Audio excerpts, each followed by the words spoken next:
Welcome to Claudia Chan Conversations. Today, it is my honor to introduce you to one of my role models and entrepreneurial heroes, Jane Wurwand, the founder and owner of Dermalogica. Jane is recognized worldwide as a key innovator who has created the skincare industry's #1 professional skincare brand, and for her philanthropic work to empower female entrepreneurs around the world. Among her many accolades, American Spa Magazine has named Jane the most influential industry leader. And in June of 2012, Jane was honored with the Women Making a Difference Award for her work in helping women business owners in the skincare industry and through her nonprofit, Join FITE. I hope you enjoy this inspirational conversation with Jane Wurwand. Over 25 years, you started Dermalogica, the company, and today it is sold in over 80 countries, and you're educating more than 100,000 professional skin therapists around the world. How did you get your start? How did all of this begin? I was born in Scotland, and it's important because those early years were really the foundation and the seeds of what then became, my life journey. And I'm the youngest of 4 girls. I have 3 older sisters. And my mother was widowed at age 38. But what she drilled into my sisters and I was, girls, it's not about just an education. I want you to learn how to do something that if, goodness forbid, happens to you what happened to me, you can go to work, put food on the table, keep your family together. So I emigrated here to find the American dream. And I still believe more dreams come true in America than any other country in the world, because this country gives you the opportunity. And it's not just handed to you, but it's available to you to grab and to go for. And that was so empowering and exciting. But when I got here, I thought, I thought I'm going to work in a salon or a spa, because that was my training. When I went to look at salons and spas, there was nothing that offered the services I'd been trained to do, other than a handful that were owned by European trained therapists: Georgette Klinger, Christine Valmy, Aida Gray, Aida Tibion, all European. Nothing that was mainstream high street. And so rather than seeing that as a discouraging landscape, we kind of had this moment of, wait a minute, if there are no American trained skin therapists to any degree, there must be an opportunity in education. There's a saying that good entrepreneurs always put themselves in uncomfortable positions. Yeah, we like being uncomfortable. Yeah. Well, because you like taking risks, and I call it productive discomfort. I think the more uncomfortable you are, the better chance there is you'll try, and sort of wriggle about and get more comfortable. So it's quite good to be uncomfortable. When things are, really easygoing, coasting, you're in a rut, that's not so good for an entrepreneur, because we need to be, prodded a bit and pushed along. That's the natural personality of an entrepreneur, is to enjoy that sort of stress and discomfort in some masochistic way. I was going to say, and obviously Dermalogica is known so much for its social values and the good that you're doing in the world, especially for women. How would you summarize the core values of the company that has also contributed to the success of the brand?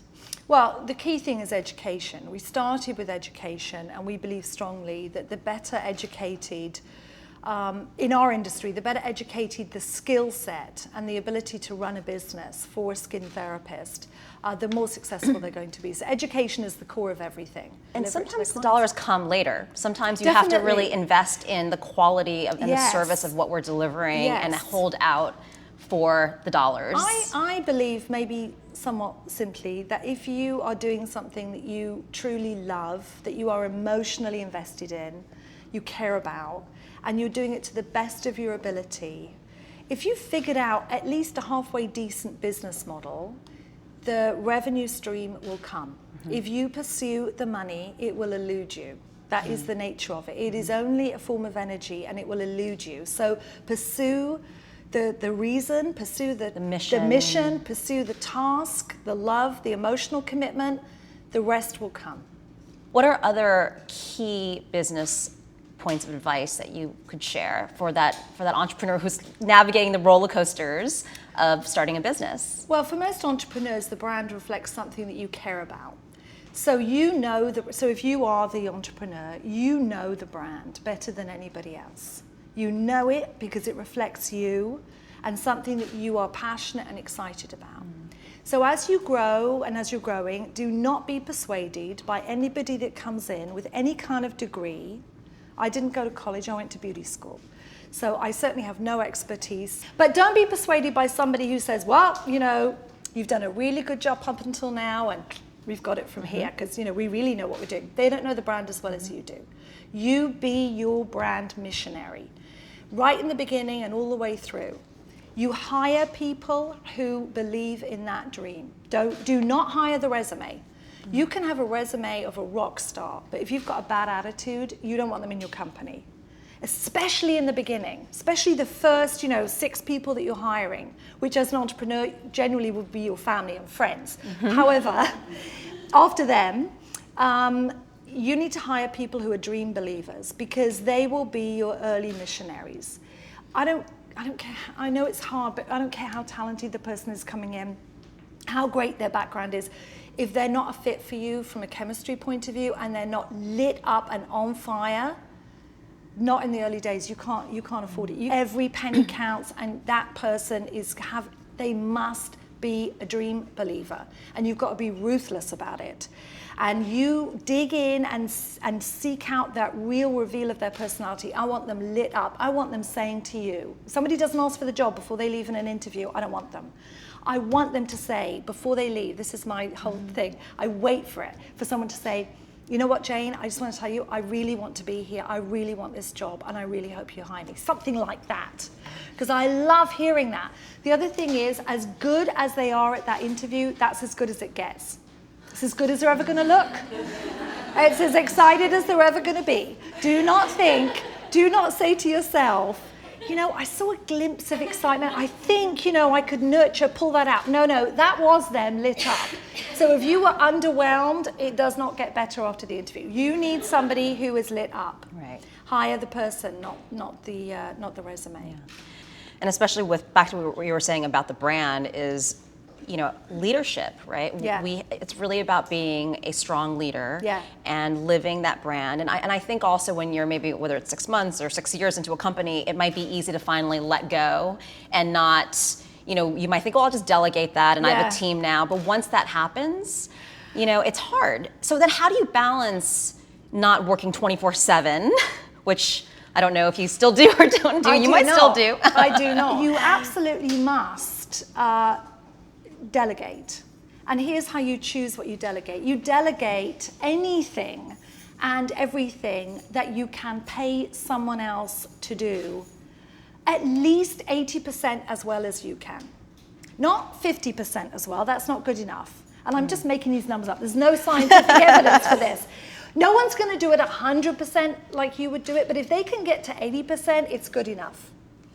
You keep only the things that only you can do. Okay? Now, that means you do not keep the things that you just like to do. You do not keep the things that you enjoy doing and you're good at doing. You're good at everything. So you could keep everything. No, you can't because you don't have enough hours in the day. But there are some things that only you can do, and those are the only things you end up keeping. For example, only you can speak about the brand in the way that you built it, just like I'm doing now. I can tell this story because it's my story.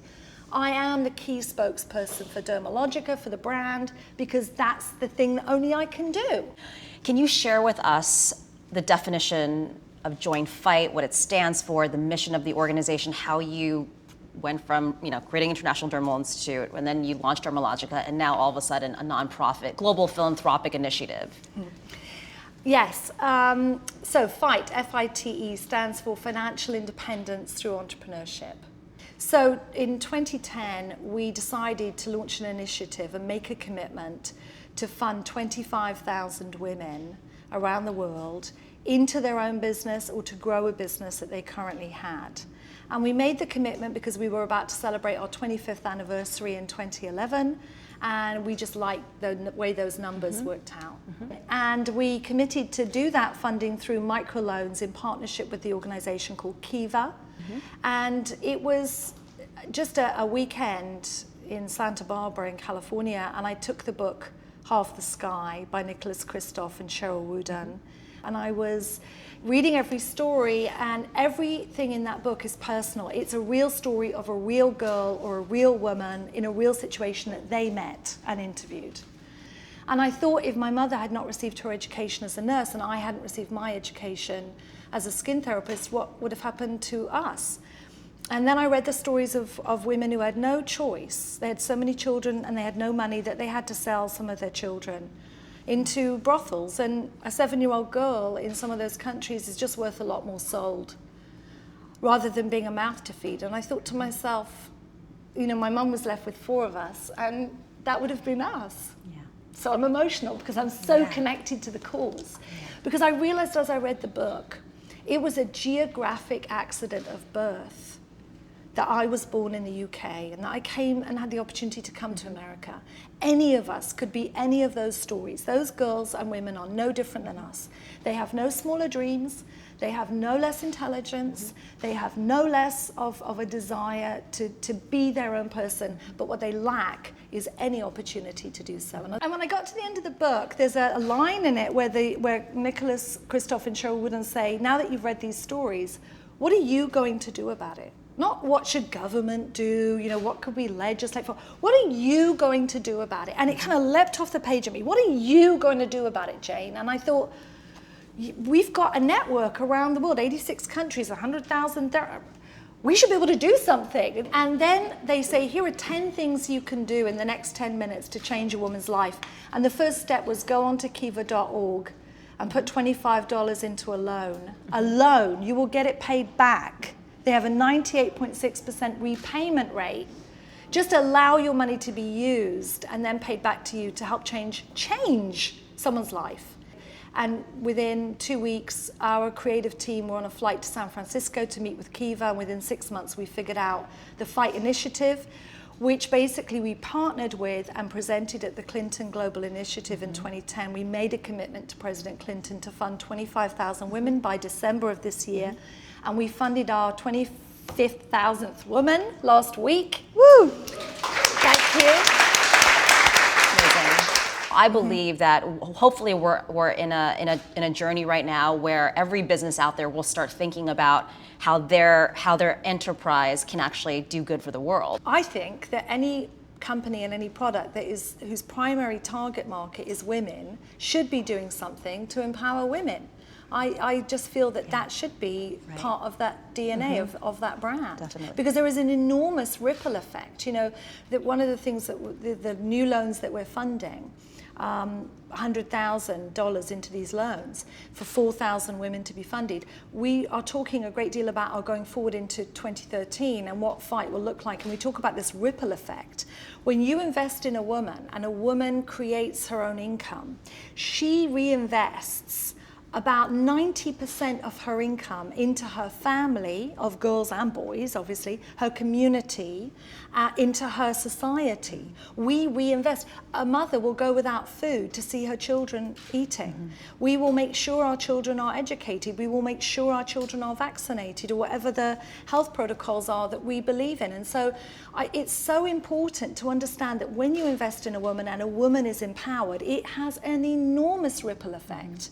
The World Bank in 2010 said that they think it's one of the fastest routes to solving poverty is empowering women financially, because it has the most dramatic impact on a community quickly.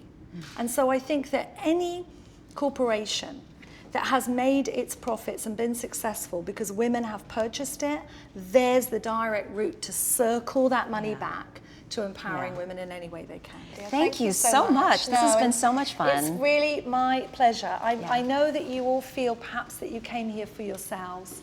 I have to tell you that you came here purely for my benefit, because I get much, much more out of knowing about the support that's out there than I ever give. And you really have set off my week in New York.